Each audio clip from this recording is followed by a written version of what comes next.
El abogado de Pedro Castillo mencionó que Vladimir Cerrón es un traidor. También el abogado está denunciando que Pedro Castillo ha sido obligado en el penal bajo amenaza, en el penal de Barbadillo, ha sido obligado para que firme la proclama que leó el día 7 de diciembre para cerrar el Congreso. O sea, ese panfleto no tenía ninguna firma. Han ido al penal y lo han amenazado hasta hacerle firmar este documento. Ha denunciado el abogado de Pedro Castillo. Ha pedido también ahora que ese documento sea rechazado.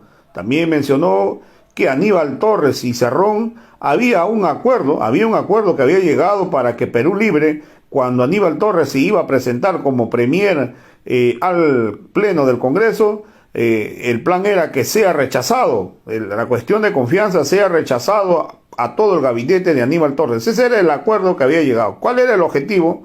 El objetivo era tener el arma para poder cerrar el Congreso. Y cuando llegan al Congreso, más bien la gente de Perú Libre acabó respaldando a Aníbal Torres cuando eso no era el plan. Entonces evitó como dé lugar a Vladimir Cerrón que se cierre el Congreso. Entonces ha dicho, es un traidor porque nunca respetaron los acuerdos. Vamos a escuchar pasajes de estas revelaciones que ha dado el día de hoy el abogado de Pedro Castillo. Dicho esto, voy a pasar con la tercera pregunta, doctor. Va así. ¿Qué opina usted de la actitud de Vladimir Cerrón, que hace ver al presidente Castillo como si fuera él un traidor? Mire, Porque hizo un video diciendo que el presidente Castillo era traidor, que había abandonado, pues, por el motivo de que él había sido electo, que se había desviado, ¿no?, de las propuestas iniciales, decía él. ¿Qué opinión usted tiene? mire, en primer lugar, el presidente Castillo tiene que gobernar, tiene que tomar decisiones y tiene que tener la posibilidad de dirigir y elegir a su personal, a su gente, poner políticas de Estado, fijar objetivos, fijar caminos, fijar metas, fijar presupuestos, etc. El presidente Castillo es el que gobierna, no gobierna el señor Cerrón. Y acá tenemos que ser claros. Un traidor y que lo abandonó, está en los 101 votos, está Perú Libre. ¿Perú Libre acaso votó en contra o se abstuvo o dijo el presidente Castillo lo van a matar, lo han detenido? Y te voy a decir más, Joseph, te voy a dar una primicia. El presidente Castillo en Barbadillo fue golpeado, tirado al piso y obligado a firmar la proclama del 7 de diciembre a las 11:40. Esa proclama no tenía firma. Esa proclama no tenía autorización. Esa proclama no tenía ni decreto. Y te voy a dar otra primicia. Ha salido en Willax que Willax ha señalado, dijo, acá tenemos el decreto Sí, lo he dicho. en el tercer piso ubicado en el palacio. Yo un día he ido al penal y los de Contracorriente me han abordado en la puerta del penal, Barbadillo. Y yo les mandé una carta notarial, haciendo ver varias cosas que y les dije, el tercer piso no es oficina del presidente Castillo. El presidente Castillo ha tenido su oficina en el mismo lugar que ha tenido todos los presidentes y que lo tiene el día de hoy la usurpadora Dina Boluarte, en el primer piso. Y el presidente no maneja computadora, ni fotocopiadora, ni impresora, ni nada. Eso lo manejan los edecanes y la secretaria y el personal administrativo.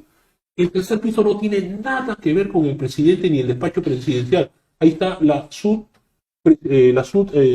secretaría y está una oficina en la DINI y hay oficinas de personal que no tienen nada que ver con el presidente y no trabajan ni le ven.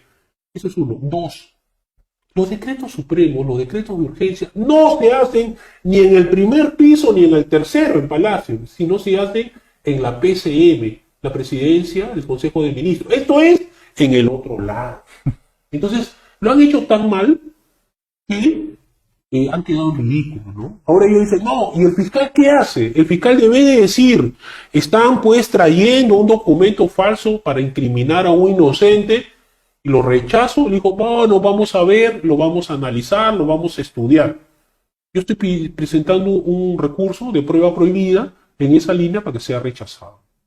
En el sentido de que usted comentó de que Perú Libre son traidores, le voy a comentar algo que de repente, no sé si usted lo sabrá, que nosotros hemos llegado a una fuente que tenemos que nos comenta de la siguiente manera. ¿Por qué decimos que Perú Libre sí son traidores? Nos comentan que el 7 de febrero del 2022, cuando el premier Aníbal Torres, pues era el ministro todavía, no era el premier, entonces llega a la casa del doctor Aníbal Torres, llega el señor Vladimir Cerrón y el señor Richard Rojas, ambos de Perú Libre. En esa reunión le proponen pues a Aníbal Torres para que sea el premier. Pero Aníbal Torres comentan de que él no quiso hacerlo, pero había una estrategia porque el pueblo, todo el Perú, pedía el cierre del Congreso. Y el objetivo de esa reunión era el siguiente. Decían de que se había acordado que la bancada de Perú Libre y fuerzas aliadas iban a votar cuando Aníbal Torres se presente en el Congreso con todo el gabinete, lo iban a rechazar. Ahí se iba a quemar pues la primera cuestión de confianza contra el Congreso y así mismo iban a arrinconar al Congreso porque ya iba a tener una cuestión de confianza. El Congreso se iba a ver mermado. Llega un mes más tarde, el 8 de marzo de ese mismo año, Aníbal Torres va con su gabinete al Congreso, llegan al Congreso y Aníbal Torres y todo su gabinete exponen. Ellos ya sabían, ya se había acordado con Vladimir Cerrón, toda la bancada de Perú Libre, bancadas aliadas. ¿Y qué le ocurrió? Lo que todo el Perú vio y lo que usted también sabe y todos sabemos. Votaron a favor de Aníbal Torres, darle la cuestión de confianza. Pero ya se había coordinado un mes antes de que no lo haga. La gran pregunta es, en este momento, ¿quiénes son los traidores? ¿No serían los de Perú Libre que habían acordado de no darle la cuestión de confianza para así arrinconar al Congreso? Y en estos momentos de repente no estuviéramos pasando estos problemas, no estuvieran pues los más de 100 asesinados, pues no estuviéramos pues dando la soberanía a los extranjeros y evitando diversos problemas de los conflictos sociales. ¿Usted qué opina de lo que yo le acabo de mencionar, que de repente usted no lo sabía o sí lo sabía de repente? Claro, sí, por supuesto, yo sé, y te voy a dar más información en el mismo sentido, y tú tienes razón en eso. ¿Por qué es que este Congreso tiene errores? En primer lugar, vamos a partir, este Congreso, ¿cuál es su problema? El problema es que hay gente buena y hay gente mala. Al ser un puesto que no es renovable, los malos y los buenos ven la oportunidad de su vida porque nunca más van a volver a ser, y eso está mal. Tenemos congresistas como Javier Vallerriestra o como otros personas emblemáticas, Thompson Escurra, o otros como Bedoya Reyes, los patriarcas, los viejos, aquellos que hicieron cátedra, el maestro Thompson, el orejón que le decían, eran gente pues que cuidaban la dignidad, preservaban la decencia y promovían un Estado de Derecho. Entonces, estas personas cuidarían su puesto, su trabajo y al país. No se venden por un plato de lentejas. Entonces, usted me dice de Perú Libre.